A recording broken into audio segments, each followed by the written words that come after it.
Badlands, what are the Badlands? Explain those Badlands. That's a hell of a name.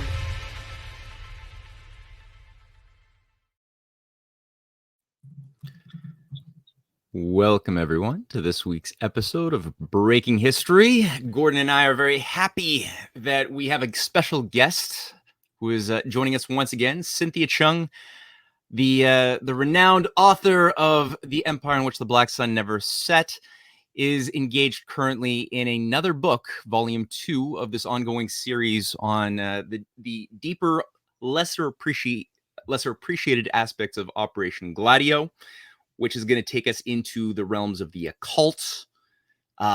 People will be looking at the Mafia, what that means in ways they never even imagined. They'll look at some deep history, and that's coming up soon. So, Cynthia, welcome to the show today. Thank you for joining us.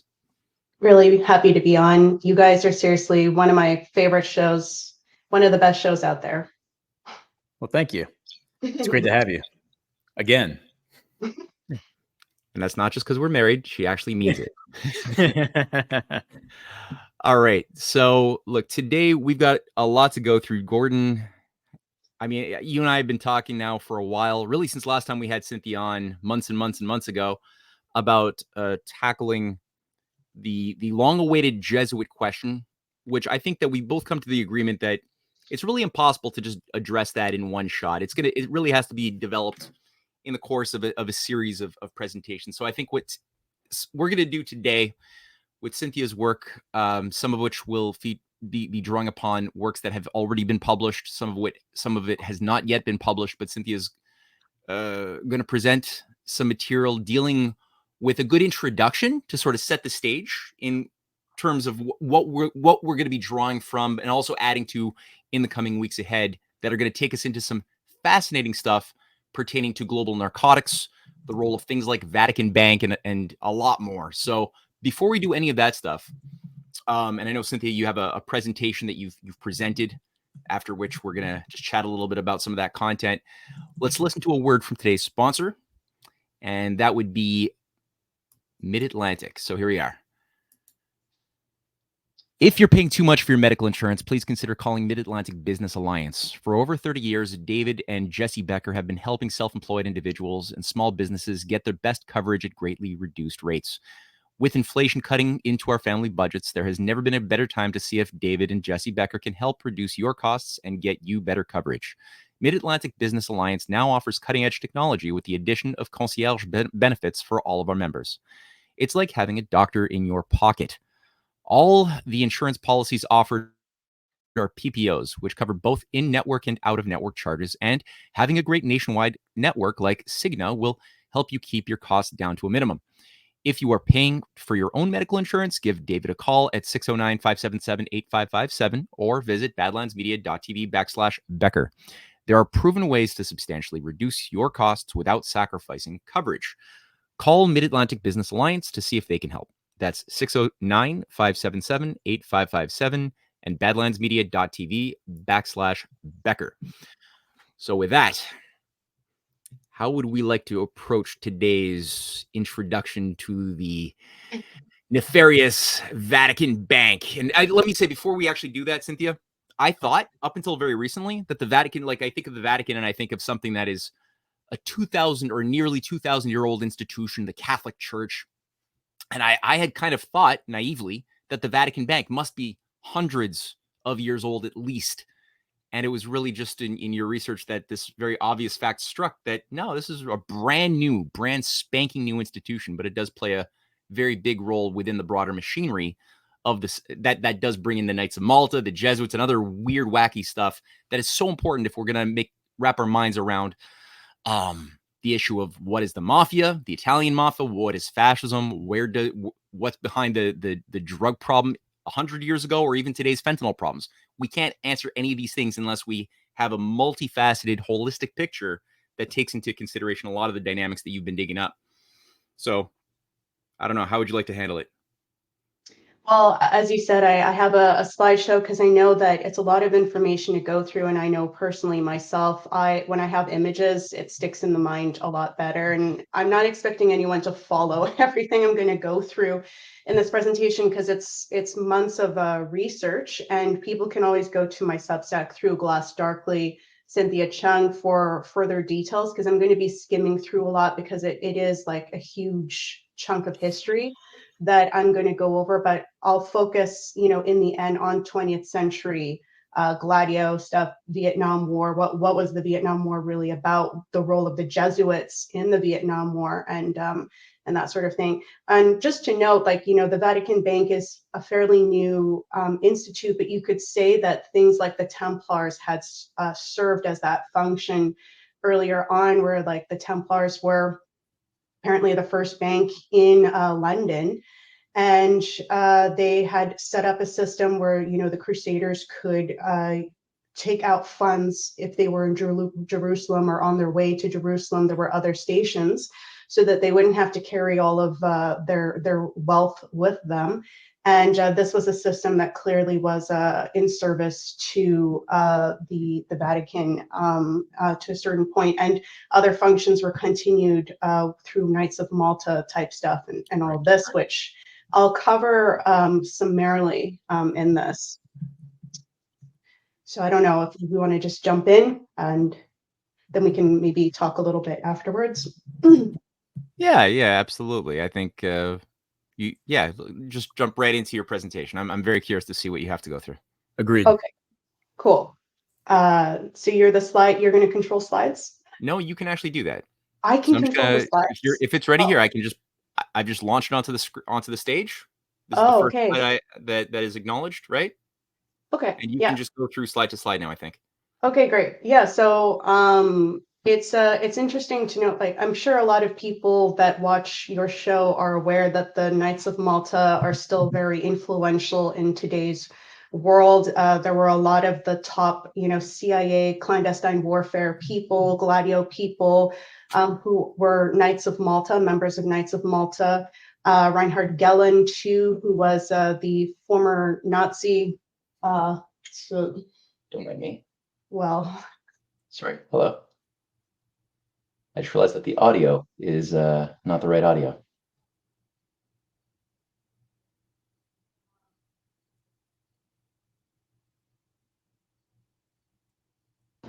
Okay. Sorry about that.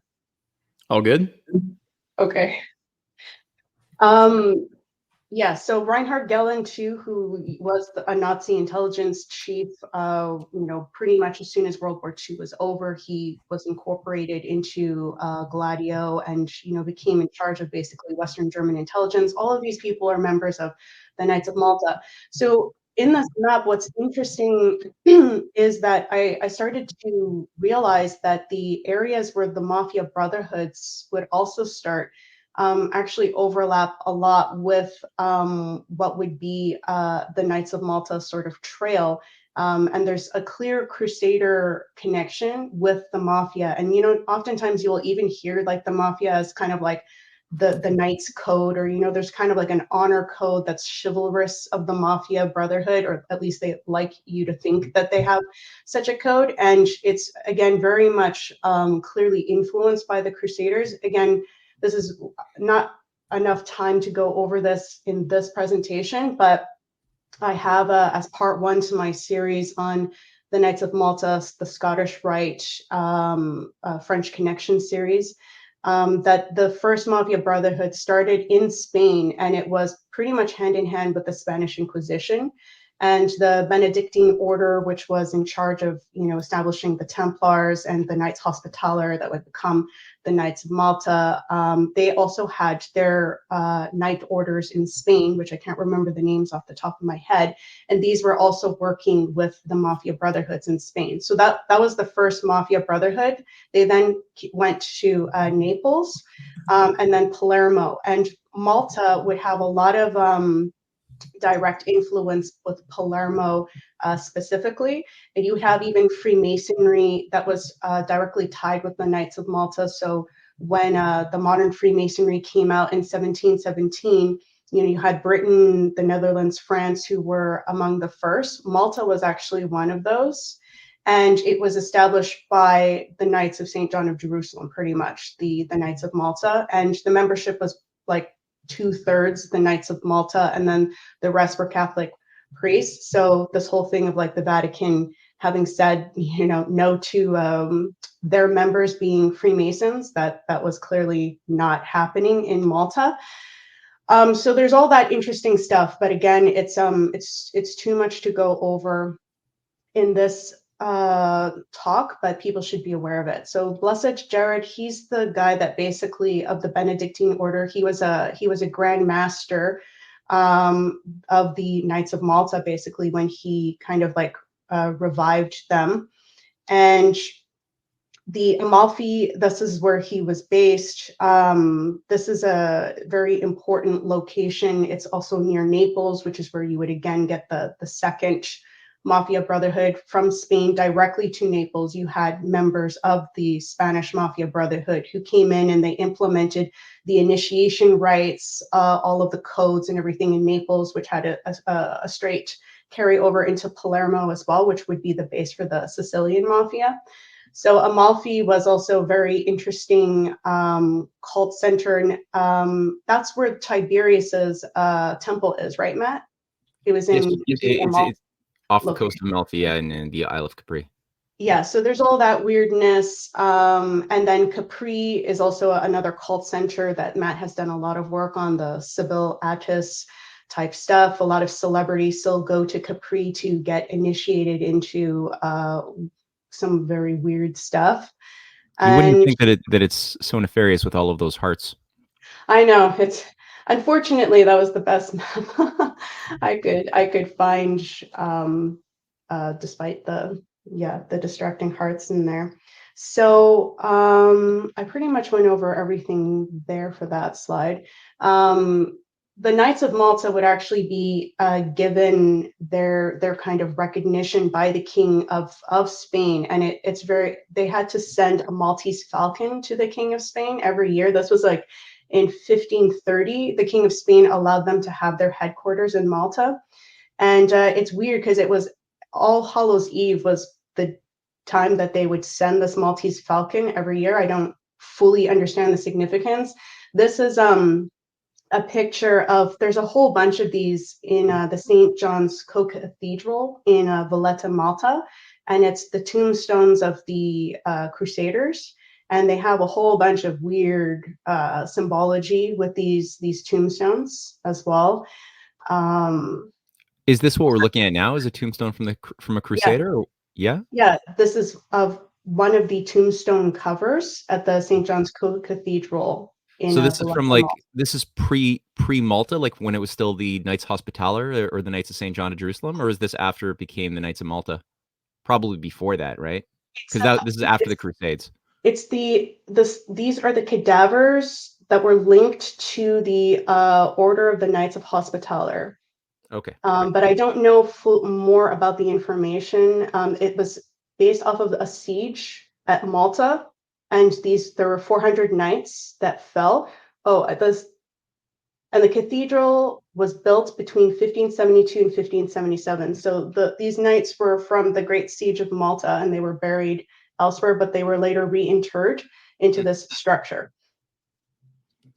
All right, so I'm going to skip forward a little bit now, and I just wanted people to get kind of an idea of already how there's a link with the Mafia, the Knights of Malta, and the Vatican, and it's always towards a Crusader mission.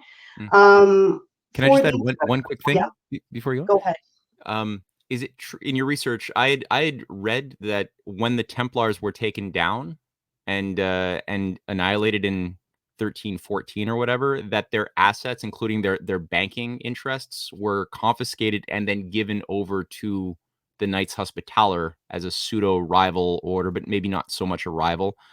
Is that corroborated in your research as well? Yeah, and they were both founded by the Benedictine order, which again was responsible for the founding of like a whole bunch of these militant Catholic Crusader orders. And again, the two that I can't remember who were implicated directly with the Spanish Mafia Brotherhood origin story. So yeah, there's a carryover. So even though the Vatican Bank forms in the 20th century, you can see that there's already, like, these are the old channels that are basically continuing into our time. In terms of the opioid pushing situation, people should be aware that Britain was the first opioid pusher, and that was one of the things that they were backing up with their free trade policy, which they weren't themselves abiding by the way. They had protectionism, but they were saying everyone else had to abide by free trade.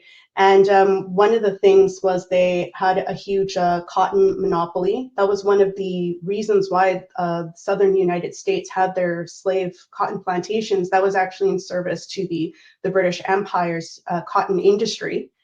So always a slave-based idea with their system of doing business. And in order to defeat their competition, which was India, they had destroyed all of the textiles, and they got India to basically become opium producers, and then they were trying to sell it to China. And then when China was rejecting it, you had the two opium wars, which China lost, and it ended up costing them a whole bunch of strategic port areas, including Shanghai and Hong Kong, which would be the base center for HSBC, which was established pretty much to push opioids globally.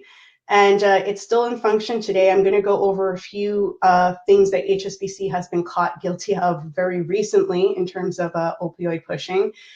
So it hasn't changed its ways. And so Shanghai and Hong Kong have to this day a lot of British influence.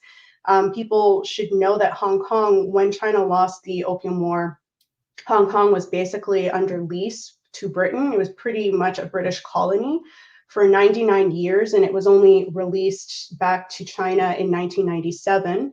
And to this day, you have HSBC that is allowed to print 1/3 of the money in Hong Kong. The other bank is Standard Chartered Bank, which is another British City of London bank, is allowed to print 1/3 of the money. And it's only one Chinese bank, the China Bank, that can print the other 1/3 of the money. So that already tells you that there's still a lot of control in place, and HSBC is on a blacklist for China. So people have to be aware that, Hong Kong, and I'm going to go over a little bit of the Taiwan situation.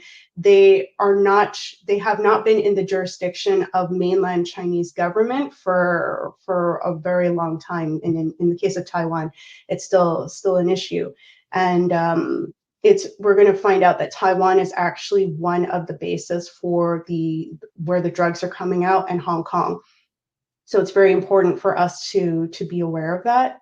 Yeah, and here's just to go back to your previous image, just to let it sit for a second. Sure. On the bottom, what that graph is showing, because you have the cotton exports as well from the United States, mostly the slave cotton. Yeah. You're showing the integrated connectedness of the empire's system of production of goods, or it's system of global dependency, right? Where they're purchasing all of the slave cotton, they're turning it into finished goods in their monopolized textiles, and then those countries like India and China that are under the British grip are forced to not have textiles or manufacturing, because, like you said, they destroyed it. They force these countries to produce then opium, in the case of India, that then is fed down to China to keep them subdued. And that's how this tiny island is able to control the world. So it's like one system of control that seems complex from the bottom up, but actually from the top down, it's a very simple management system. It's very similar to I guess, things like globalization later, which, and they clearly were targeting Asian countries first, because obviously, it was easier to do that from the Western standpoint. But people should be aware that the Americans and the British really suffered under this system as well. There were a lot of poor white people in the South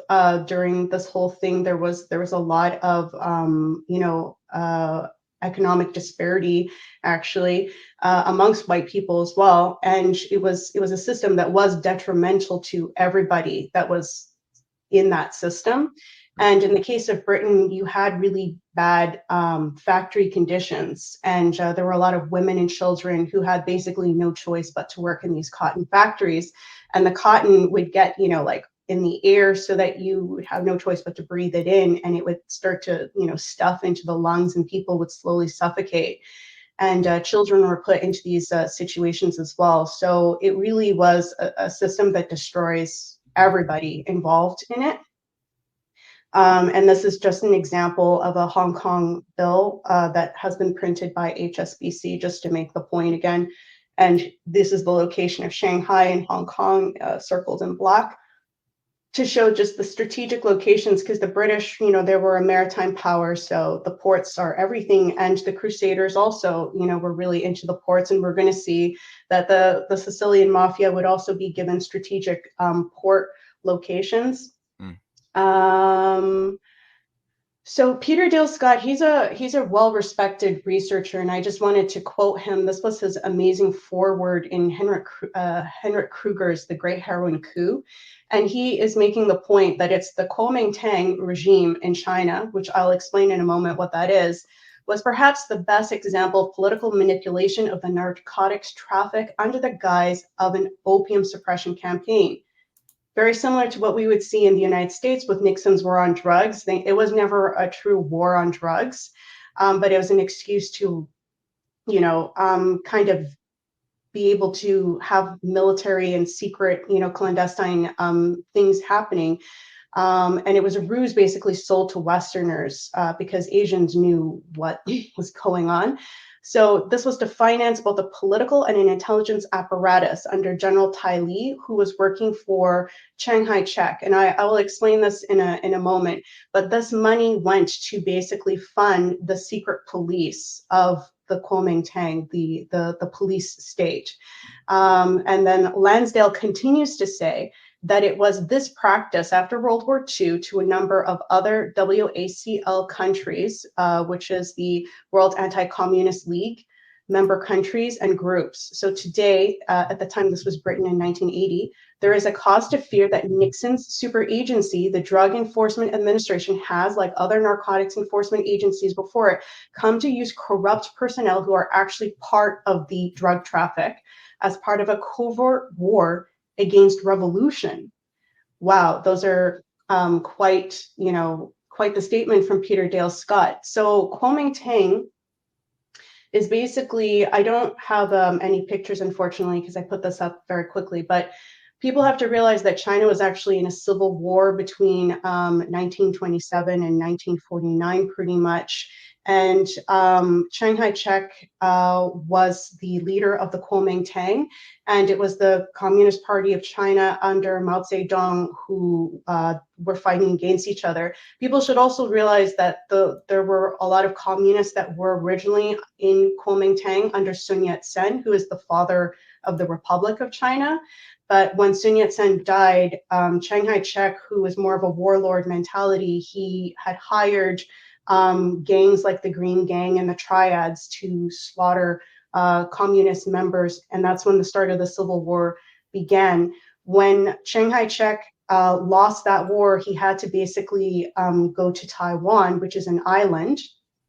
And so the whole Kuomintang apparatus went there, and he ruled as a dictator until 1975.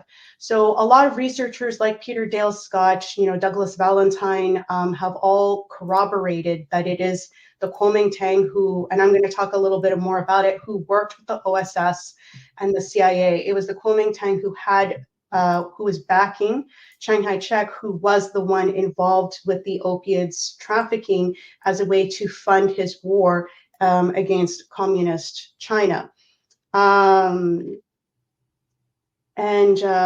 Yeah, this is a huge slide. People can pause if they want to actually read this. I can't read the whole thing, but again, this is Peter Dale Scott, who's very trusted. So I just want to read a few things. So the US government narcotics mafia connection was also something that was brought brought out from World War II. It was something that was justified. And two controversial joint operations between the OSS and the US Naval Intelligence established contact with Lucky Luciano, who was the head of the Sicilian Mafia, via Tai Li, who's the general under Chiang Kai-shek's Kuomintang, with the dope dealing Green Gang of Tu Yue Sheng in Shanghai. Both connections were extended into the post-war period as the Luciano and Kuomintang networks slowly resumed their pre-war contacts. So what Peter Dale Scott is saying is that the Sicilian Mafia, and I'm going to talk a little bit about this, they were pretty much given back all of their resources under Operation Husky and Operation Underworld as an excuse for, we needed to make the mafia powerful to fight the fascists. And basically what happened was Lucky Luciano was freed from prison. And I'll talk a little bit more in detail of this later, but to basically reestablish his global drugs trafficking network. And then this was brought into alignment with the Kuomintang in East Asia. And we're going to see the Corsican Mafia also involved in this. But none of this would have been possible without the OSS CIA facilitating these kinds of activities. What's really interesting is Peter Dale Scott also says further down that there's this Federal Bureau narcotics agent, George White, and he was also former OSS, that he was in charge of San Francisco. You had a lot of the drug trafficking coming from China, and it was basically Kuomintang connected. So Peter Dale Scott makes that point that it was Kuomintang, and they knew it was Kuomintang. But when it was busted, because at this point there was territorial fights and the CIA was also trying to take over the Corsican Mafia and the Kuomintang channels, they busted it up, but they allowed the head to go to Hong Kong and disappear so that there was no evidence of Kuomintang connection. And then this agent White from the Federal Bureau of Narcotics turns around and says that it was Communist China. And again, Peter Dale Scott, Henrik Kruger, and Douglas Valentine have, I'm going to have a paper coming out called Sex, Drugs, in the Vatican, and I have their quotes extensively in the paper showcasing that it was never a Communist China situation. It was actually the Kuomintang. And this was all to justify funding Gladio, right? So Gladio was the anti-communist mission.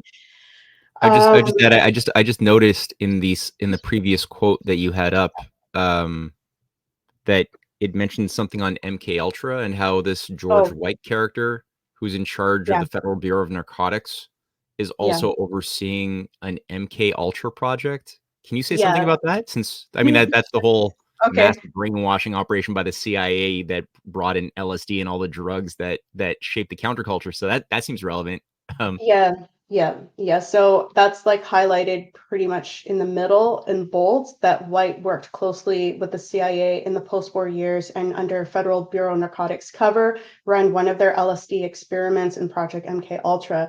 So again, it shows that it's not really, the Federal Bureau of Narcotics is caught again and again, not actually really going after the people who are responsible for the dope dealing.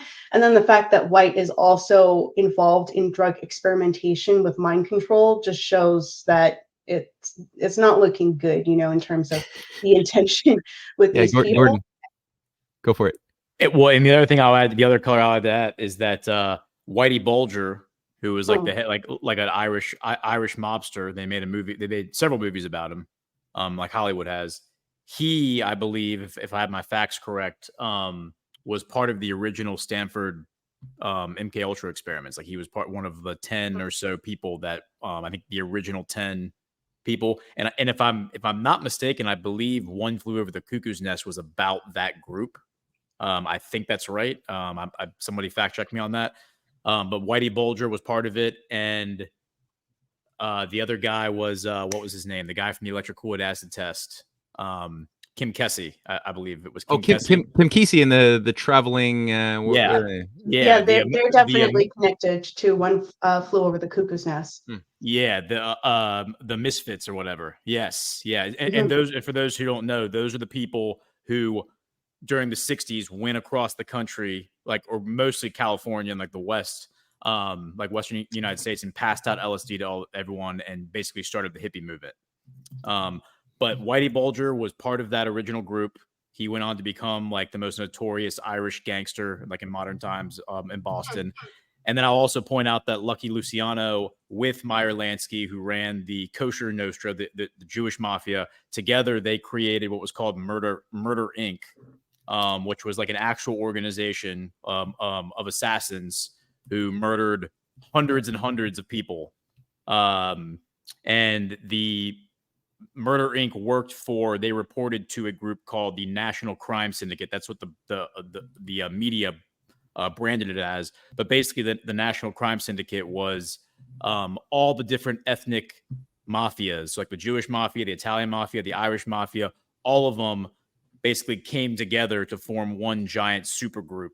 And that was called the National Crime Syndicate. So all this stuff is connected. I mean, I haven't found the actuals to bring this all back to JFK, but I'm pretty sure all of that is definitely connected to JFK. Oh, definitely. Yeah.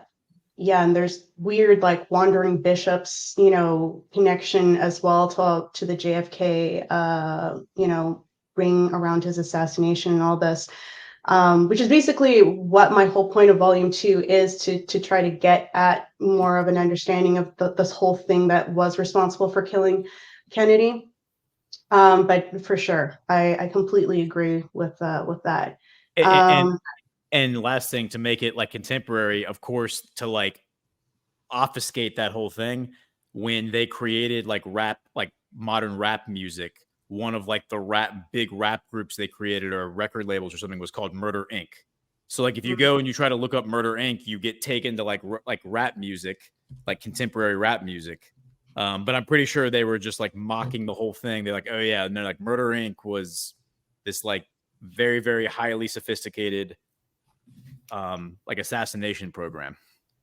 Yeah, there's like a quote from Lyndon Johnson too, where he says that it's Murder Inc. was involved with Kennedy's. Not to say that Lyndon Johnson's a fully trustworthy guy, but he mentions Murder Inc. Yeah, go ahead. Sorry, it's just I love this stuff. It's so No, it's great. so many great associations. Just on that note as well, on the assassination thing and the popularization of assassination. Covert assassination operations, the idea of thug, like everyone's heard of thug life, right? Like you're a thug. That actually was popularized throughout the 90s by, again, Italian and Jewish mafia run record labels that were marketing a new culture for Black people. Yes. And the idea of thugs is directly taken from the Thugis, which are the Indian assassins that were Kali worshippers for centuries, carrying out hundreds of thousands of assassinations and organized crime in India. They were Thuggies. They saw it as a sacred act. And again, seemed to be a very clandestine military regime with a strange sacred murder idea that you have to balance the forces of good in the world by doing evil as a sacred act of Kali, right? The deity walking around with the severed head. But that's a real thing that I think integrated very much, or interfaced with the British Empire, when the British Empire and the Jesuits were making their presence in India known. I think they were using this thing and working with it for a long time, and it didn't really disappear the way we've been said. But that's also popularized in pop culture, which is just interesting as well. Sorry, Cynthia, I didn't need to. In Indiana Jones, yeah. Indiana Jones, actually, right? Yeah. That's the Kali Indiana culture. Jones actually talks about real stuff. Yeah. Well, I mean, the Temple Institute claim, like, we won't go down that rabbit hole, but Temple Institute claims to have the Ark of the Covenant, and they even say, yes, the very artifact from Indiana Jones, we have it. It's not lost. We have it very well hidden, and we will wheel it out at the appropriate moment. And we're like, it's just like, what? It's too much. Make it stop. All right, go for it, Cynthia. Yeah, so Peter Dale Scott is just continuing making the point that 1954 is a really interesting year for the CIA's involvement in China and East Asia. So old China hens, what he's saying, that's basically referring to the OSS men who are in China. They're the ones who started it all. So they're kind of like, considered the A team for people who continued after them. They're kind of like legends. And they were the ones who started the traffic. So Claire Chenot, William Pawley, Howard Hunt, they're part of the original crew who were setting up these channels. And then they immediately start to also do things in Central and South America. One of them is to overthrow the Arbenz government. That was totally in service to the United Fruit Company's interest, by the way, which also is tied in. Actually, it was founded by a mafia, the originator of the American Mafia. That's where the United Fruits Company happened, and he made a fortune off of bananas, but obviously there's more to it than that. But that's how the name came up. And eventually, it got tied into the CIA, which again just shows that there's a very long history of cooperation with these institutes that are, again, always in service to the Crusaders. You see the Mafia, actually, there's an account during the Civil War where they were going around shooting Black people in the South with white robes and a Maltese falcon on them. There's a Maltese cross. Sorry, Maltese falcon or cross, but either way, it's in reference to them. And yeah, that's in one of my papers. I forgot. It's the Daily Picayune who reported on that. So anyway, so in 1954, they're establishing all of this stuff. Helliwell is another one who is very instrumental in these channels. He started the Sea Supply Inc., which is also has ties with Miami. He started Air America, which also turns into CAT. This was all for like drug smuggling. And he even started banks. I forgot the name of them now, but Panama was a really big location for these banks as well. And in 1954, they started the Latin American branch already of the Kuomintang-backed World Anti-Communist League, the WACL. So again, this was all for drug trafficking, drug funneling. And 4 years later, the chairman of this group was of the Guatemalan attorney of New Orleans mafia leader, Carlos Marcello. So they just keep overlapping with each other. Oh, right. I wanted to make a point, too, that the money that was used for this operation came from Nazi gold that had been laundered and manipulated by Allen Dulles, the director of the CIA, and William Stevenson, a British spy, the Intrepid, through the World Commerce Corporation, which was a financial firm established by Will Donovan, who started the OSS. So this is just a picture of some other really important people. So Edward Lansdale is the guy who created the Saigon military mission and the Phoenix program. He also is the one who basically started the war with the Corsican mafia over who was going to control the heroin. And he was able to do this through Lucien Conan, a French legionnaire and American spy.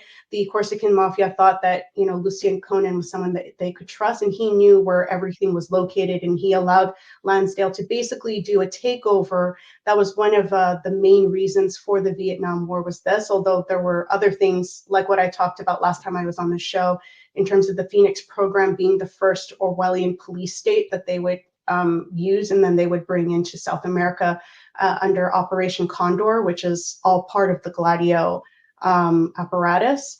So that was one of the reasons why Lansdale was there. Claire Chenot, he founded the Flying Tigers. His wife is Anna Chen Chenot. She was head of the China lobby, which is not the mainland China lobby. It's the Shanghai Czech Kuomintang lobby, which was, again, where everything that had to do with drugs from East Asia went through the China lobby. That was Claire Chenot's wife. The Flying Tigers were also implicated in this drug trafficking. So you can see, it's like snipped out the bottom of my slide, but it's supposed to say the Golden Triangle is a product of the Kuomintang, OSS, CIA, and we will soon see the Vatican as well plays a role in this. And the Golden Triangle, it was or is the largest opium producing area. It was until the 1950s, where most of the heroin came from. Myanmar was the second largest source of opium after Afghanistan up to 2022, and 25% of the world's opium forming part of the Golden Triangle So anyway, massive problem, and it has, nothing to do with what we're told today as a problem. So this is why, you have someone like Henry Luce, who is a CIA asset and owner of Time magazine, who promoted like crazy Chiang Kai-shek as some kind of hero of freedom and democracy in the Western world, when really it was all about drugs. And Chiang Kai-shek was known to also possibly would have sided with the Japanese fascists if the Americans hadn't, given him certain things that he wanted. So I had thought for many years that Chiang Kai-shek was the good one. I thought he was the good guy in the yeah, story. me too. Yeah. Yeah. And like he was the lover of freedom and democracy, and he set up Taiwan to help democracy and freedom. And it's like, based on your research and then everything that you dig up, you're like, wait a minute, that's the very opposite of the truth. He had a totalitarian fascist system in place until the 70s when he died, as far as a military dictatorship. And on top of that, he was instrumental in maintaining this massive top-down drug apparatus. And I love that you're tying in Edward Lansdale as sort of like a bridge, it seems, between the Sicilian and Corsican mafias, which were instrumental to provide the sort of infrastructure to get the drugs to the population. On the one hand, it also maintained Murder Inc. But on the other hand, he was also setting the stage for the Vietnam War. Like, and thus the infrastructure of where all of this was going to be produced in the Golden Triangle out of Laos, Cambodia, Vietnam. Yeah. That's absolutely. I'm gonna go over a little bit more of that in a moment, but yeah, it's just mind-boggling how bad it actually is. So the Lateran Treaty is very important for people to know. People have to realize that the papacy had what you see in the map to the right here, papal states. They had like a sovereign region with their own army for a long time in Italy. Italy wasn't like a full country until the 1870s, and it had like all of these warring factions, and the papal states was among that. You have a really good Emperor Frederick II, who was being the one pressured by the papal states to start the First Crusade. And he technically does, but he goes there and he basically has diplomatic talks with people, and he just shakes hands, and like it's a peaceful thing. And he was known to be kind of like an Arabized emperor, because he grew up in Sicily, which was like under the Islamic Renaissance. And so it was really common actually during this time for Christians to speak Arab. And even when Spain was Christianized after Al-Andalus, during Al-Andalus, you had Christian kings who were speaking Arabic. So this is a kind of history that we're not told. The Spanish Inquisition really wanted to kind of eliminate this kind of ecumenical sharing. That was a really good time. Al-Andalus, which I don't have time to talk about, but I've done a class on it. People can find on my Substack. It was a really, really good time where you had all the religions sharing knowledge. They had learning centers all around the Mediterranean, the House of Wisdom in Baghdad, and you had a House of Wisdom in Al-Andalus. So Frederick II was really good for this, and the papal states were actually trying to cause trouble. And so during the time of the Italian unification, around the 1870s period, basically the Pope is, kind of closed into the Vatican, and they kind of just agree to leave the Holy See, the Vatican, alone, and the Pope is just, stuck there. But they don't really have as much, political power. They don't have an army, as far as I'm aware of, anymore after that point. And the person who frees the Pope is Mussolini, with King Victor Emmanuel III, which I think, speaks volumes for why they did it, because as we're going to see, the Vatican, especially through the Vatican Bank, plays a central role in everything that we've been talking about. And so the first Pope that was freed with the Vatican was Pope Pius XI. but he was actually critical against, fascist Italy. In 1931, he did the "We Do Not Acquaint You," and then he was critical against the Nazis and the atheistic communists in 1937. But Kalergi, who's like the spiritual father of pan-Europeanism and the European Union, he's the one with, we don't really have time to go over it, but he was pro-fascist. In his autobiography, he didn't keep that secret. And when he visited Italy in 1933, he met with Mussolini and Cardinal Pacelli. He didn't meet with Pope Pius XI, which I think already shows that Pacelli was selected to be the next pope. And he becomes the next pope in 1939. He's the controversial pope who never criticized anything that was going on with fascist Italy or Nazi Germany. And in 1942, he starts the Vatican Bank with, what's his name?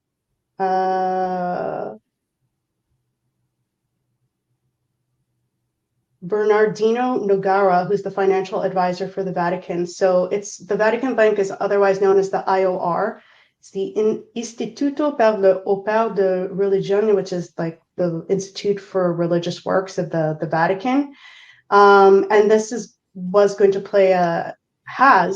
played an instrumental role in drug trafficking because it kind of works like the City of London. And actually, Matt discovered there's another case of this in India where they have like a bank that basically is almost like the status of like a country, but is immune from international law.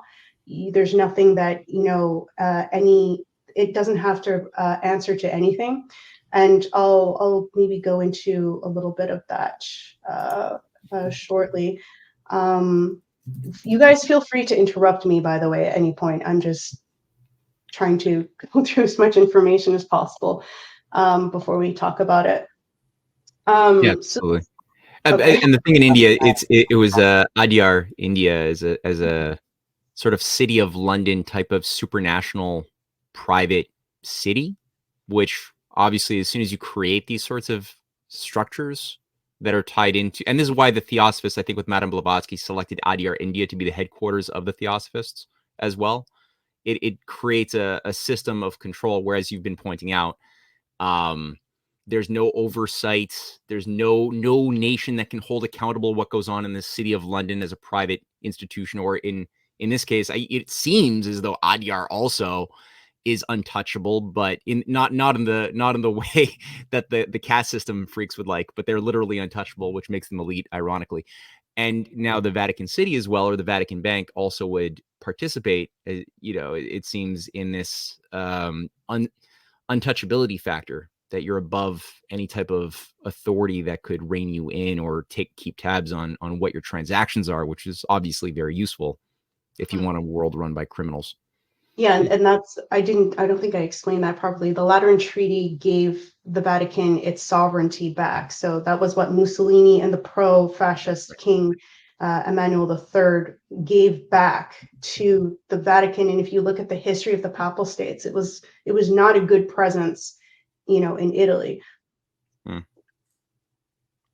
So you have here the outcome of Operation Husky and Operation Underworld basically gives the mafia its full-fledged, power.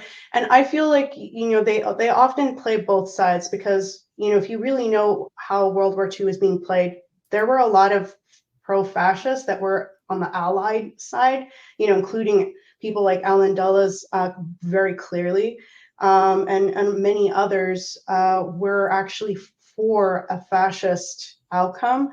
So they were playing both sides. And I think that the mafia was like one of those things, because we say that the mafia fought against the fascists, which is true to a certain extent. But we have to also realize that when World War II ended, they all worked together afterwards. The former fascists, the former Nazis, along with the mafia, along with NATO and CIA, they all worked together under Gladio. So did they really not get along? I would say that it was a ruse. But Operation Husky is set up in the 1940s to invade Sicily, to apparently defeat the fascists. But what ends up happening is they say they couldn't have done this without the help of the Mafia. And Mafia that was very closely tied to Lucky Luciano. Luciano had already been sent to prison at this point for compulsory prostitution. That's what they got him on. And it was like massive. His racket for compulsory prostitution was huge in New York, which basically means sex slavery, compulsory prostitution. And I would imagine there's a lot of underage individuals involved in this as well. So, a lot of people who think that he's some kind of hero, like folk hero of the mafia or whatever, like they really need to realize that this guy is like, a piece of crap. And the Pinocchio phenomenon too, the Disney movie, that is named off of a real phenomenon that was known as Pinocchio, where a lot of kids were being stolen from especially Sicily, and they were being brought to New York and some other places, but a lot of them were brought to New York, and they had to work for these men that were basically, a part of the Sicilian mafia. And there was one case that kind of got out in the newspapers. There was actually a trial because there was a 12-year-old who had a very good memory of a lot of details. And they basically threw it out of the court eventually because it was only children who were, on the witness stand. And they said that we can't just have children testifying. But the fact was that all of their family and their friends were in Italy. And even the lawyers for this 12-year-old kid proved that the father in Italy had put out a missing child notice, and it was still thrown out of court. So it shows, how corrupt the system in New York was already at that point. And with Operation Husky, when the Allies invade Sicily and defeat the fascists, they put all of the mafia thugs in charge of political office. And there are people who've reported that it was just one form of terror that was replaced with another form of terror. And the mafia was one of the first things that the mayor of Valalba, which was one of the bases, is he kills the chief of police for being too inquisitive. So again, thanks to the CIA and the NATO, pre-NATO, that's what we have to thank for them. Then when Luciano was freed in 1949 for his services to the Allied cause, he's deported to Italy, which is unheard of, that you would deport an American citizen to Italy, so that he can basically reestablish his whole like drug empire and prostitution and weapons trafficking and so forth. They handed it to him in an area that they had already basically politicized with mafia control. And on top of it, you had people that were within the Italian army that gave them control of all of the major ports in Italy, so that the Sicilian mafia was basically handed on a silver platter the entire black market between the United States and Italy. To connect a few dots, so Luciano's mentor was Arnold Rothstein, who was called, his name was the Brain. Matt and I talked about him last week. He's the guy who created the Kosher Nostra, the Jewish mafia. Comes out of Ukraine, comes out of the Pale Settlement, Eastern Europe. He's the one who's credited as taking organized crime from a street level, like thug gang activity, to white collar, highbrow, organized criminal, make it a corporation. Basically, made crime like a corporate activity. And so, the most famous thing he's known for is fixing the 1919 World Series. But as I understand it, prostitution, on a mass scale, like an industrial scale, came out of Eastern Europe as well. That's where a lot of that originated from, as far as the organized crime goes. And so I actually think that it was the Kosher Nostra who taught the Sicilian Mafia, who taught Luciano how to do all that stuff.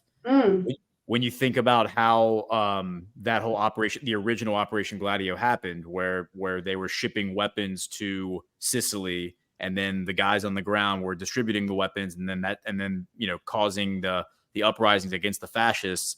Very similar, as I perceive it, very similar to the model that was used in Palestine when they were shipping weapons to Palestine and doing the same thing there. And it's the same guys doing it. It's like the Kosher Nostra, the Sicilian Mafia. So I see a lot of connections there. I think all of this ultimately connects back to Ukraine, like in modern times. And I think we're seeing that play out now. I think what Putin's doing in Ukraine is directly related to like what I just went through. And I also, when you talk about Luciano being freed from prison in the 1940s, the first thing I think of is what happened to Prescott Bush, because Prescott Bush was supposed to go to prison too for trading with the Enemies Act, and he was pardoned, and then went on basically to like help create the CIA, right? Well, Prescott, yeah, that's right. And then he became a senator, and then he put 2 kids into the presidency. Yeah, right. Yep. No, yeah, that's a very good point, that Ukraine is very involved with human trafficking at a very early stage in this. And the fact that you have a Maria Abramovic, that I don't know if she eventually did get the spot for like helping orphan children or something. That's in a Ukraine. Great point. Yes, but she definitely did. That's very unsettling. And the fact that there's clearly evidence that there's organs trafficking going on in Ukraine, and all of this kind of very sinister stuff. The stories that I found, there was a great article write-up, I think back in November, if I'm not mistaken, in the Cradle, where they busted a major like Israeli organ trafficking ring in Turkey. And then you kind of just like look at geography. You look at where Turkey is. You look where Ukraine is. We know that like there are a lot of reports of the organ trafficking happening in Ukraine. I just can't help but wonder if that whole thing is just being run across the Black Sea. It seems like all that's connected. I think it is connected. Yeah, I haven't done the work, but the little nuggets I see here and there, it kind of is creating that kind of map. So for the Jesuits in Vietnam, this is I think going to be interesting for people. I'm going to finally bring up the Jesuits.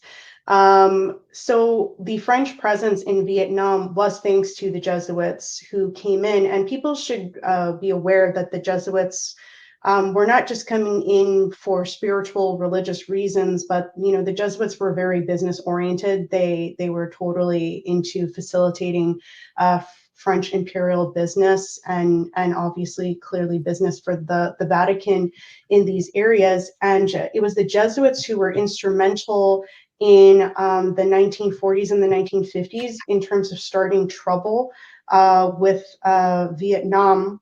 In Vietnam, and they had an emperor at the time, and it basically was used as a justification for the entry of the French Foreign Legionnaire to come in and basically cause a lot of violence and unsettle a lot of things, to the point where the emperor gave a few provinces to the French to appease them. It's kind of similar to the Chinese situation with them losing the Opium Wars, and they have no choice but to forfeit certain key port locations to these imperial entities. And what's really interesting in this is that, the Vietnam War, you would have, I don't know how to say his name, Ngo Dinh Diem is how I say it. I don't know if that's the right way. He would become the president of South Vietnam, a country that didn't exist until 2 seconds before that.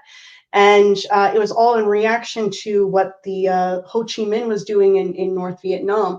But what's very sketch about the whole story around Ngo Dinh Diem is that he's very Catholic, right? Like the whole thing about South Vietnam was that it was a Catholic resistance against Ho Chi Minh. Clearly, the Jesuits never left, and there are a lot of writers like Prouty Colonel Fletcher Prouty, Douglas Valentine, who have talked about the Jesuit presence that continued forward. And it was common for villagers to be visited by a CIA officer, often masked as a military officer, someone to translate who is Vietnamese, and a priest. A Catholic priest. So I think that that speaks volumes that always was like a common thing that was seen. So as the story goes, and the Jesuits were there since like 1610 or something, like already developing a profile of the people, setting into motion different institutions that would shape the culture of Vietnam. So they were there for 400 years already, just like setting the stage for the atrocities that were to come later on in the 20th century. Were they there for that long? But they were there for a really long time. Yeah. Wow, I didn't know it was that early on. So yes, they had a long time to work on certain Vietnamese people. So Diem, the sketchy story about Diem is that, I don't believe that this is a true story, but he was rising in his civil service career, and then he suddenly, he denounces the Emperor of Vietnam as a tool of France, which is true. But he was then exiled, and throughout the 1930s, he, for several years, he was in exile in Japan. Well, he traveled to Japan, the United States, and also spent time in a Benedictine monastery in Belgium. And people should know that the Benedictine order, which Matt is much more knowledgeable about this than I am, but they produced the Knights Templar, the Knights Hospitallers, which became the Knights of Malta during the First Crusade. And like Ignatius Loyola, who founded the Society of Jesus 1,000 years later, Saint Benedict isolated himself in a sacred cave where over the course of 3 years, he went through his mystical experience leading to the founding of his new order in 529. Also noteworthy was that it was at the Benedictine monastery of Our Lady of Montserrat in Spain that the Spanish mercenary Ignatius Loyola devoted himself to establishing his new society. So very interesting that Diem would be spending time in a Benedictine monastery of all things in Belgium. Colonel Fletcher Prouty writes in his book that when Diem returns to Saigon in June 26, 1954, he meets with Lansdale the day after, and within a week is president of a country that didn't exist before it. Like there was no government, there was no police system, no tax system, nothing. And he was just like, put in place. And basically you had like the Gladio structure there to help facilitate a certain kind of function, and the Jesuits as well. But it was largely a facade that was not really a fully functioning country by any means. And Lansdale would be the closest advisor to Diem during this whole time as well. So he basically a controller. People should also know that, the Geneva Accords, it was supposed to be this humanitarian thing that when Ho Chi Minh establishes the Republic of Vietnam, that the people of Northern Vietnam, so Ho Chi Minh is in North Vietnam, that the people in North Vietnam could have a choice to join South Vietnam. And this was done as a humanitarian guise. One of the things that Colonel Fletcher Prouty exposes in this book is that Lansdale's Saigon military mission was basically psychological warfare in North Vietnam to cause a lot of people to flee these areas out of fear. These were mostly fishermen and rice paddy farmers, and they had been living this life for centuries, living in the same village for centuries. So it's very, very odd that so many people would all of a sudden choose to leave. Most people didn't follow the politics. Nobody in Vietnam knew who Diem was. He wasn't someone that anyone was inspired to follow. He was really, truly a cardboard cutout that was just like placed there for the West. So a lot of these people were fleeing, mostly out of fear. And the Americans had facilitated a mass exodus of these people in the millions. I forgot the number that Prouty uses, but it's up there for the number of people that were moved to South Vietnam, and they were promised to be taken care of, and they were not, and they were just dumped there. So they had to fend for themselves, find food. So of course, these people are going to hide in the forest. There's going to be banditry where they're going to try to rob from the villages. This was one of the excuses to say that there was an insurgent attack on the people. But the other really confusing thing for Westerners is that there were a lot of Catholics that were moved from North Vietnam to South Vietnam. And then those Catholics were being given special positions within Diem's government, which was increasingly an Orwellian state, over the South Vietnamese people. And the South Vietnamese people increasingly were the ones who were getting attacked in this like complete facade of a war against Ho Chi Minh. It wasn't anywhere near that sort of thing that was happening. And people have to realize too that you had Vietnamese nationalists before communism even existed. So Vietnam's war against the French imperialists started in the mid 1800s. So the communist, situation in Vietnam with Ho Chi Minh was a direct carryover of the Vietnamese nationalists that were already fighting like a good 100 years before that. That's another thing that people should be aware of. I don't have time to go over this, but this is a really great book. Paul L. Williams writes Operation Gladio, The Unholy Alliance Between the Vatican and the CIA and the Mafia. Really recommend this book. It's yeah. Okay, I thought that name sounded familiar. So he wrote that book. Yeah. Yes. Yeah, it's extremely useful. It's done as like basically a political briefing, so you kind of have to know a little bit to read it, but it's packed full of information. And he is just making the point here that the Vatican Bank, it's beyond international law. And what do I want to read here? You cannot subpoena the records for inspection. And the Vatican does have a record of financial reports, but they don't include the IOR, of course. So the name of the agency never appears on any balance sheet. From all published reports, this ecclesiastical entity is non-existent, and the Roman Catholic Church survives solely as a hand-to-mouth institution, or how they would like you to believe.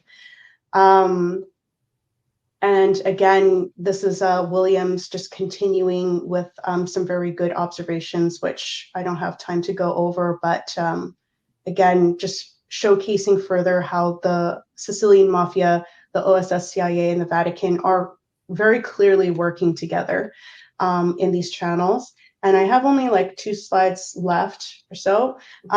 So people need to also know that, so a lot of this drug money, it was going to fund what exactly? Gladio operations. One of the biggest Gladio operations post-World War II is in Italy. And the thing is that there were mostly communists who were fighting the fascists in Italy. That was happening in Spain as well, and in Greece. And it was known that there was going to be a certain kind of support from the Italian people in the election. Italy was going to have the first election after World War II. So CIA, being a new institute, even though it's a carryover of the OSS, it was officially started in 1945. It was supposed to be a desk job, and the Italian elections was one of the first excuses for it to expand its purview into clandestine warfare, which was still a controversial thing at the time for the United States. Like, a lot of people thought that was an immoral way of fighting. Kennedy also has that famous speech also criticizing secret wars at night. And I think we can see the problem with Gladio having been blown into the monster it is today. But the Italian elections would have the mafia come in. They terrorized people. There was like massacres going on. And you had other, agents, involved in this. Basically, it was to get the Christian Democratic Party to win. And what's very interesting, I just realized this actually 2 seconds before I prepared for this presentation, that the Christian Democratic coat of arms, Libertas, is clearly off of the previous Italian People's Party, Libertas, which, it was controversial because they had a lot of fascists in that party. The Christian Democratic Party would be no different, by the way, and it was exposed with Andreotti's confession of Gladio in the 1990s that they were actually involved with Gladio in a whole bunch of terrorist activity against the Italian people called the Years of Lead. It was like over 20 years of bombings and you know, this sort of thing. People were like really terrorized in Italy from this.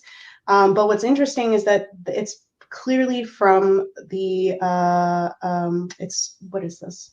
It's showcasing a crusader shield as the symbol again. So again, just making it very clear that this is a continued mission. The Christian Democratic Party would receive more than $20 million in aid from the CIA, and in return, the CIA established a Vatican desk under James Angleton. The Vatican desk reviewed all of the intelligence reports that were sent to the Holy See from Papal nuncios, diplomats who were stationed behind the Iron Curtain. So again, not very honorable way of fighting what's supposed to be a threat to freedom and democracy. And this is just to show some of the drug channels now that are coming out of Latin America. And this is all thanks to the apparatus that I've been discussing, so forth. And for it to really sink in for people, like how they're totally involved in this today in terms of the drug situation today. HSBC has been caught in 2011, 2012, there were a lot of things that HSBC was caught guilty of, and one of them was its work with Mexican narco gangs and terrorist financing. In the report, they found that they had allegedly laundered 881 million in drugs proceeds through the U.S. financial system for international cartels, additional 660 million for banks in U.S. sanctioned countries. The U.S. bank subsidiary also failed to monitor more than 670 billion in wire transfers and 9.4 billion in purchase of physical dollars from the Mexico unit.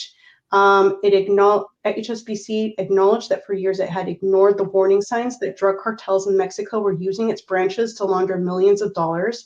By the way, it's the HSBC knew full well what was happening. A December 2012 CNN Money article compared the $1.9 billion fined to HSBC's profit last year in 2011 to its 16.8 billion profit. So they were fined a record $1.9 billion, but they were never shut down. And they always use this excuse for all of these things, including, when the better members of the DEA would actually bust certain, drug units and stuff. They were told they could never go higher up because it was a matter of national security. And, it's the same thing with HSBC. It's like, oh, we can't shut down the bank because then it's going to cause like a huge financial crisis in the world market kind of thing. Yeah. And I mean, it just keeps getting worse and worse. They found that 60 to 70% of laundered proceeds in Mexico go through HSBC in one U.S. Senate report. That's just one bank. And it shows you how heavy the presence is for the Mexican problem in the drug situation. And that's the end of the slideshow. I don't know how to stop the slideshow, but thanks for your patience. I hope I didn't ramble. No, that was excellent. That was great. And I agree with what Matt said at the beginning, where it's like, this is probably something that requires multiple passes. It's like you keep going through and you refine the information and you kind of get deeper and you go down different rabbit holes, kind of like we were doing just there. But that was awesome. Thank you so much for providing all that.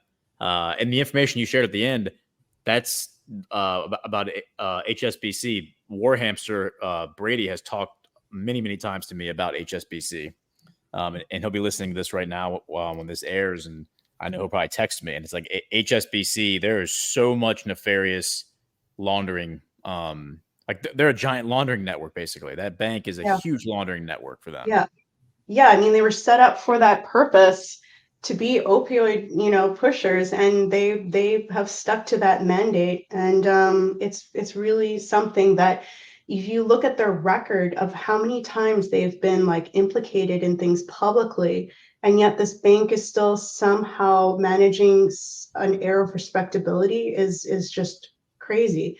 And that's one of the things that's in charge of printing Hong Kong money. So again, like when we talk about the Chinese gangs, the triads or the Green Gang, these gangs were not allowed to function in mainland China. They were functioning out of Hong Kong, Taiwan, and then, you know, the Golden Triangle area. So, yeah. That right there lends into like the idea that that we've been speculating a lot on other shows on Badlands, that Taiwan is actually like the Ukraine of Southeast Asia, where like they use it as like a proxy state where they operate those sort of operations out of. I haven't done the dig on Taiwan to like prove that, but it just my instincts tell me that that's what it is. So yeah, you have all of these great researchers that also corroborate it. That Anslinger too, who's the head of the Federal Bureau of Narcotics, was basically caught lying as well, which Douglas Valentine goes over in his book. What's it called? The Strength of the Wolf, on the DEA history and all this. So it's so bad, you know, that like this whole thing apparently justified itself as like a fight towards freedom and democracy. And I think people need to really realize that, by the way, I was going to do a disclaimer and then I totally forgot. People might think, you know, if you're going to be really critical of the Gladio networks, which were clearly so anti-communist, that, you know, I might sound like I'm for a communist system. I'm not for a communist system, to just be clear. And I think that was part of the problem of the Cold War, was that it's like, oh, are you for Gladio or are you for communism? And there was always the third choice, which was the best choice, which was the American legacy, which was the first to go against systems of empire and slavery. And so I'm for the proper principles that the Republic of the United States was founded upon, in terms of, you know, equal rights for all the welfare of posterity, and the sort of economic system that was oriented for the first time, where you didn't view things within a serfdom, or that people should be in a slave system, but that you looked at every individual as a creative contribution to society. And it was shown, you know, with 100 years, with the Centennial Exhibition, the United States was at the head of the world in terms of an economic and industrial progress, which is clearly shown through the fact of like how they were addressing this economic view of humankind. Because economics is not just about business; it's how you regard a human being and how a human being should be treated in the world. And so I just want to make that clear, that that's absolutely the system I'm for. and rest assured, this audience has been exposed to that concept over and over. Chris Paul calls it the controlled opposition dynamic, where like today we criticize the Republican Party ad nauseum, especially like the Bush wing, like the neocons. That doesn't make us Democrats. That doesn't make us pro-Democrat. That just means that we recognize that the whole system is set up as a controlled opposition dynamic, and they want you to pick a side and then hate the other side. And the only winning move is not to play. You defect from the whole system. I love this example as well that you threw out regarding the whole Vietnam War fiasco, regarding especially the idea of North Vietnam and Ho Chi Minh, who most of us have had a very negative image of because of, 60 years of propaganda, brainwashing. He's the evil supervillain type character. And then you actually look at who he was as a man and as a leader and as a poet. And he was a leader statesman and a poet himself. And his poetry is quite good from the translations I've read. But he wanted to model Vietnam's constitution. And he did. He drafted Vietnam's constitution verbatim on America's Declaration of Independence in 1946. And he had fully in his heart and in his hopes and in his words and in his actions the plans that after fighting the Japanese fascists and after decades and decades of having fought French imperial colonialism and fascists going back, as you said, to the 18th century or 19th century, that finally Vietnam was going to be a real country, a sovereign republic modeled on the United States with economic industrial development assisted by the United States, where you had a lot of allies of Franklin Roosevelt and a lot of other anti-colonialists in America who wanted to help him do that in other countries too, to be free of colonialism. And he was betrayed. And what did they do? They ended up, Alan Dulles and all these creatures that you outlined and a lot more, they ended up just working with the Japanese fascists and then working with the French fascists that were then reemployed in Gladio in Vietnam. Like, these were people who were working with the Nazis. The Vichy French fascists were repurposed and given control of Vietnam again, and the Vietnamese had to go back to their fight. And yeah, they have the only thing Ho Chi Minh could hold on to at that point, after being backstabbed again and again, was, okay, I can get an alliance with Russia and China. Okay, sure. Okay, let's fight under communism this time, whatever. But they were fighting already. It wasn't about communism versus capitalism. It was about the fight for liberty, and he just held on to whatever he could hold on to. And we were all given a lie about what the hell that was all about. Yeah, and I think what's going to be an uncomfortable fact too is that, you know, because Vietnam has a relationship with France, because France was had colonized it, but you had a lot of communists in France who were listening to Ho Chi Minh, and they have been actually organized to boycott, because, you know, the ports were always a battleground between the mafia, basically, and, you know, a lot of communist groupings. And there was a lot of drug activity through the Corsican mafia that was happening through Marseille. And so the communists were being organized to sabotage this by basically striking. And they were going to refuse to go to work and all of this. And again, you know, this is what Paul Williams talks about in Operation Gladio. He says that, again, the CIA had come in to help the Sicilians and the Corsicans, I guess, like, retake over the Marseille area.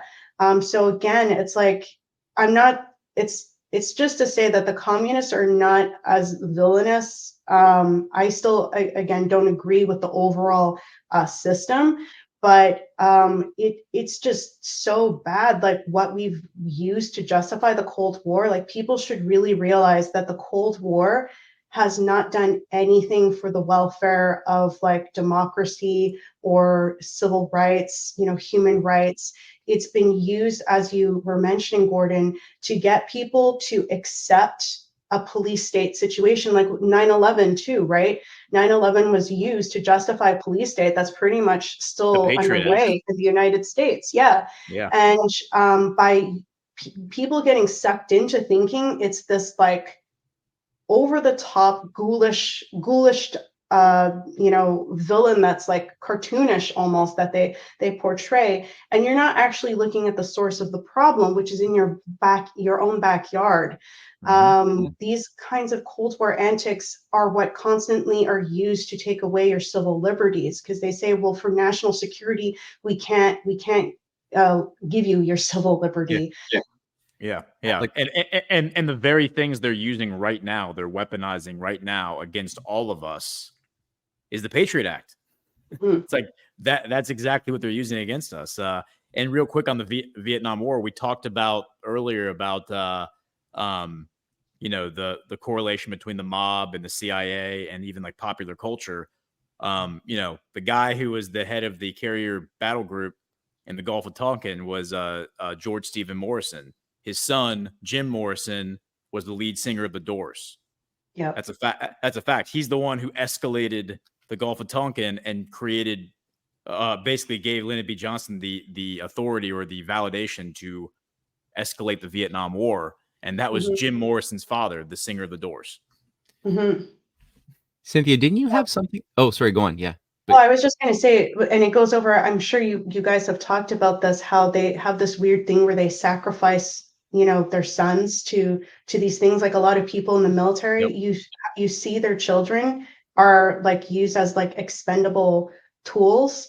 And it seems like his son was also like that, because you see what Jim Morrison looked like one summer, and then, like, over the period of just, like, one summer, he's like something totally different, and you're Yeah, like, like a what clean cut, the heck like happened Leave It to to Beaver him? kid all of a sudden one day, you know, with his pop on the ship in the military vessel, and then the next year, after what the hell happened to him, he comes out as this like Dionysian god, and you're like, what?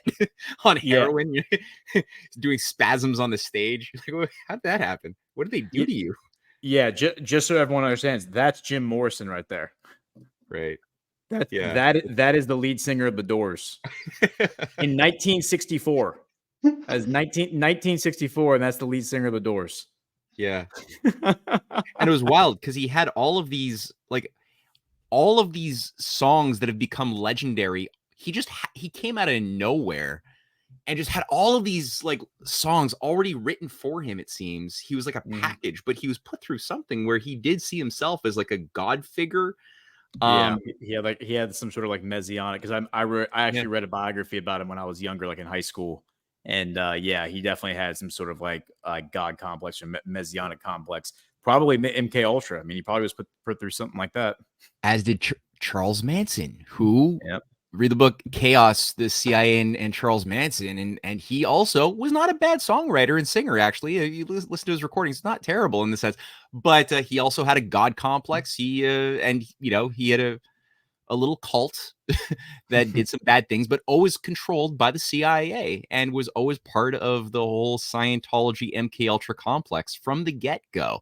It's always there. And for the mamas and the papas too, all of these figures who we've got these emotional connections to, especially baby boomers who like were coming of age, going through that process, super deep spiritual, psycho-spiritual connections. And it's like, no, these are military industrial kids being sacrificed in some weird pagan social engineering experiment. Dude, I mean, consider the fact that Elvis came out of the military. Like, that's where his entire music career started, in the military, while he was in the military. Jimi Hendrix too. I mean, Jimi Hendrix like came out of the military as well. Oh, I didn't know that. Whoa. Yeah, well, I mean, I'm pretty sure, if I'm not mistaken, I might be wrong about that. Somebody fact check me on Jimi Hendrix. I thought Jimi Hendrix was a GI, but maybe he wasn't. But Elvis Presley, 100%, like started his military career, and then I think they let him, because he became so big, but he still had like time left. So they're like, all right, we're gonna create like a special designation for you where you don't actually have to go like do anything military related. You're just gonna go on like a tour and like entertain the troops. Huh.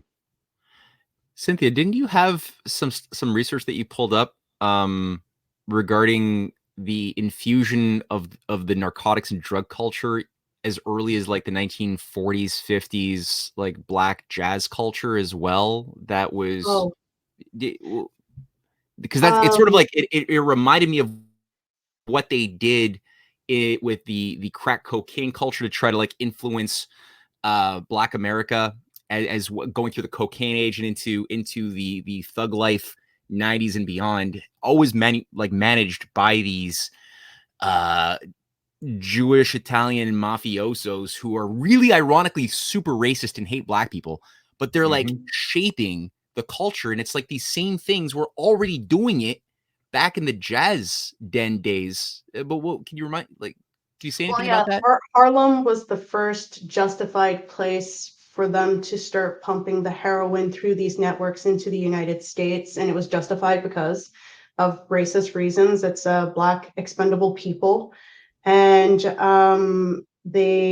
Helliwell is directly connected with, that decision to start funneling it into Harlem. And the thing with the jazz scene, which is, really controversial, is that a lot of Black musicians weren't really allowed to participate in classical music, like opera or classical music, even though a lot of them had classical music training.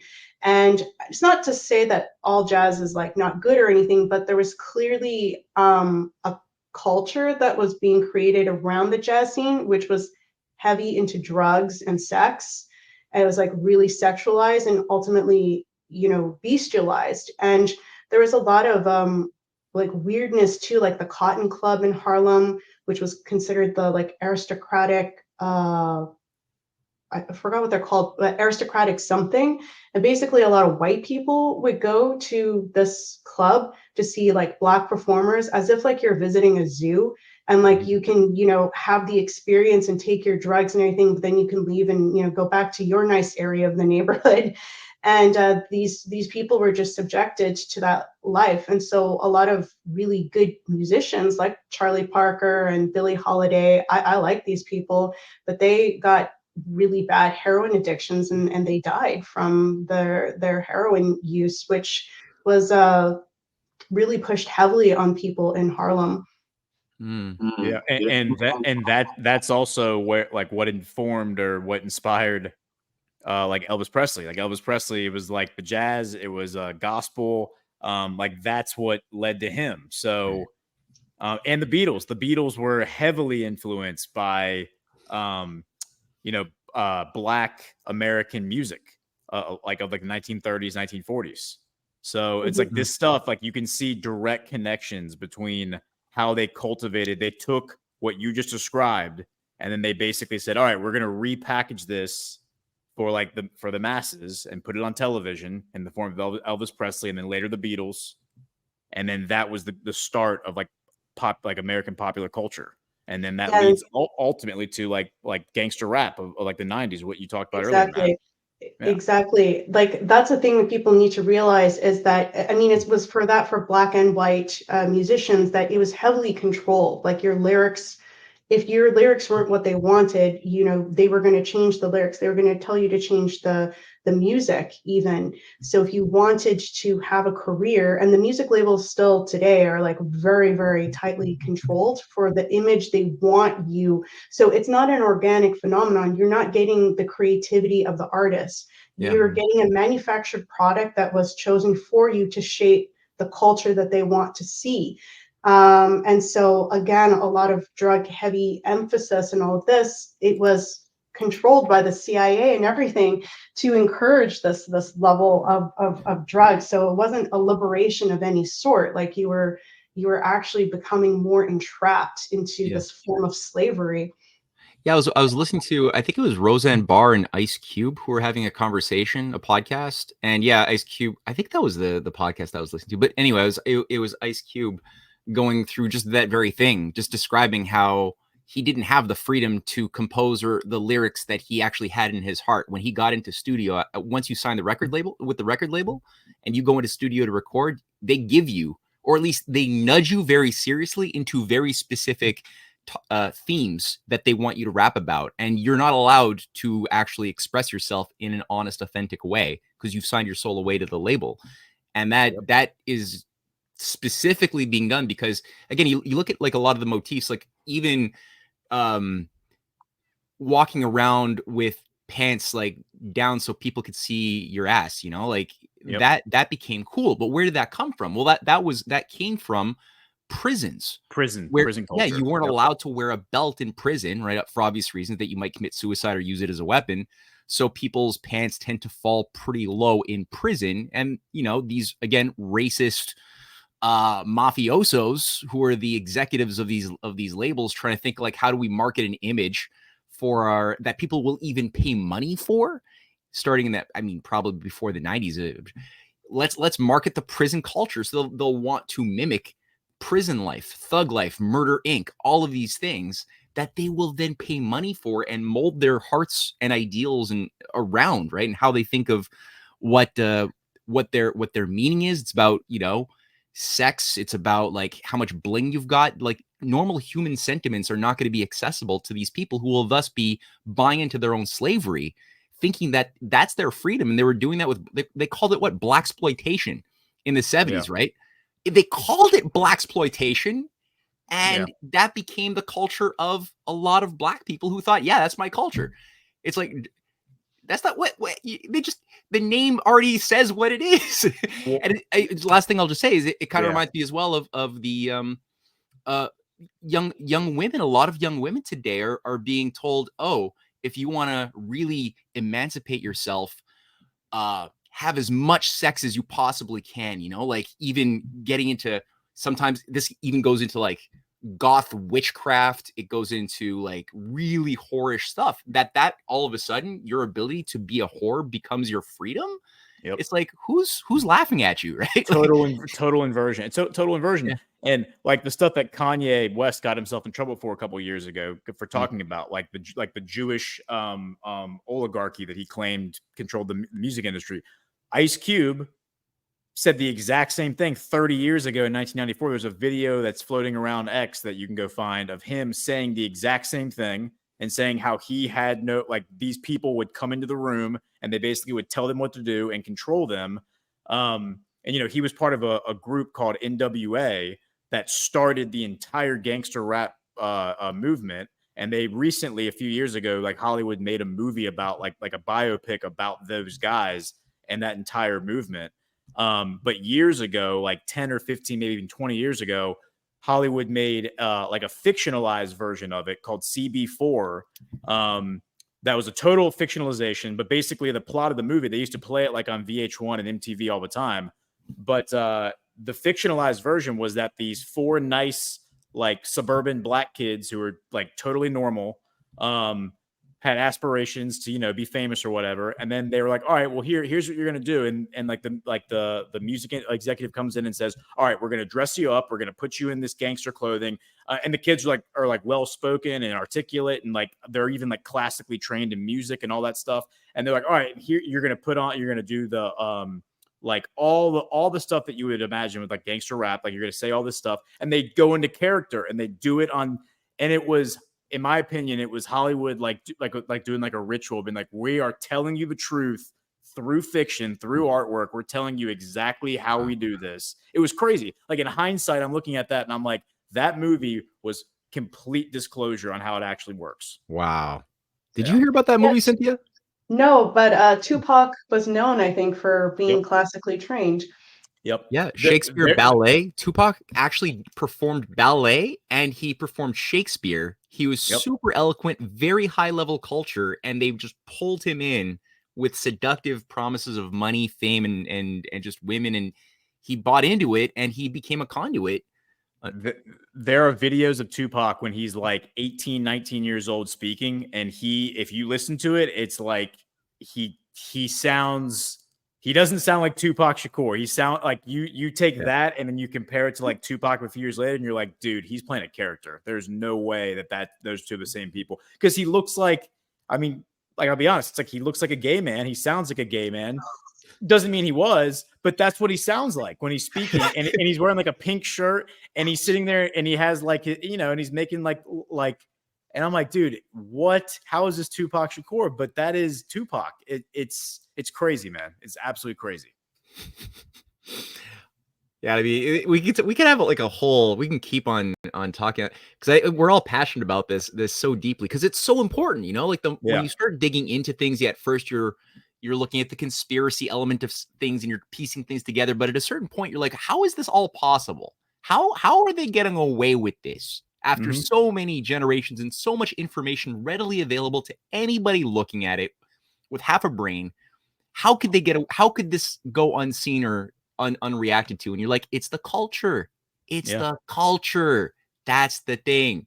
And that's where the big battle lines are waged. Because again, like Cynthia, you did a lot of work on Frederick Douglass, the former slave who won his freedom and became an advisor to Lincoln. And I mean, he understood this. Not very few did, but he got it, and he really went out of his way to be he saw that the battle is for the mind. And he read the classics. He read Plato. He studied the highest quality, difficult literature to increase his capacity as somebody who can make discoveries and then transmit and communicate in a transformative way an audience in order to affect moral change in the universe. Well, when he was 8, he was like he was lucky and he had an opportunity to be in Baltimore and he got his hands on a book, and that was like a kind of an encyclopedic book. And he was asking all the white kids in the neighborhood, like, what's this? And he was like doing favors and stuff like to get them to teach him how to read. And he continued that so that when he was eventually shipped back to the plantation fields, because there was a an issue with the family he was with, who were related to his master on the plantation fields. He taught himself how to read the Bible, and he was doing secret sessions on reading the Bible with other slaves on their day off. And when he eventually did escape to the north, and he was touring for a while with the abolitionists, he was so well spoken that people never believed he had been a slave. And he had lived his entire life under slavery until about the age of 21. Yeah. Wow. Yeah, that's the real fight right there. And you get it when you listen to Malcolm X's speeches as well, right? Or Martin Luther King Jr. And you're like, that is a high caliber human being right there. And that's what the oligarchy is afraid of, is more people emulating that ideal and that standard that's being said of excellence. And it doesn't matter what color you are at that point. It's the high quality human that's coming through, and such that your whatever attribute you have as your skin color or your gender is really a secondary aspect. What's primary is your humanity, which brings us all into one brotherhood as something which we all aspire for: freedom, creative expression, the right to live with dignity, and to not live under oligarchy. That's human. And anybody who does that in any culture scares the hell out of the oligarchy, always. And the oligarchy will always encourage literature, movies, entertainment that take us away from those attributes that somebody like a Malcolm X or a Fred Hampton or Martin Luther King Jr. or Frederick Douglass were able to tap into, or John F. Kennedy. It's consistent. Absolutely. Absolutely. Awesome. Well, I don't know if y'all have anything else, but if not, we can kind of wrap up. Obviously, with this being a pre-record, everybody, we don't have rants. You can go to badlandsmedia.tv/support and put a boost up. Matt and I will catch all the boosts from the past. It'll be from this past week and the week moving forward. Next week, we'll read all those together. But yeah, I will say, I'll also plug GART one last time. So the reason we're pre-recording this is because on Wednesday I'll be traveling to South Dakota for GART. This is going to be very different from the other GARTs we've done, because we have the panel set up in a really different way. We've kind of done the past 3 GARTs that I've been to. I didn't go to the first one, but the past 3 have been somewhat similar in like how the panels are set up. But this time we're doing something very different with very different models. We're going to have one that's a anti-federalist panel. So we're going to do like the federalist, anti-federalist kind of like debate from the constitutional era. I don't know, it'll be like an actual debate. It'll just be like a discussion, but that's going to be, I think, a fascinating one. We're going to do one on futurism and like futuristic cities, and, like moving away from the idea of like the Orwellian stuff and getting into like the exciting stuff of what we could potentially unlock if we do this the right way. A lot of other really great panels. So I think there's going to be some really cool stuff. You can get your virtual ticket on badlandsmedia.tv/events. I will drop we'll make sure to put that in the description of this video when Brad makes it. But yeah, so it'll be Wednesday when this airs. So the first virtual thing will air on Thursday. So get your tickets. And yeah, Cynthia, thank you so much for joining us. We're going to have you back again to keep going, because I think this rabbit hole goes deeper. Yeah, there's a lot of threads. And Cynthia, don't forget to plug your book. How could people read your work and buy your book? Yeah, they can follow my work on Through a Glass Darkly, Cynthia Chung, and I do have a book, The Empire on Which the Black Sun Never Set, that goes over a lot of Gladio material, and you can find a lot of it for free actually on my Substack if you want to just check it out that way.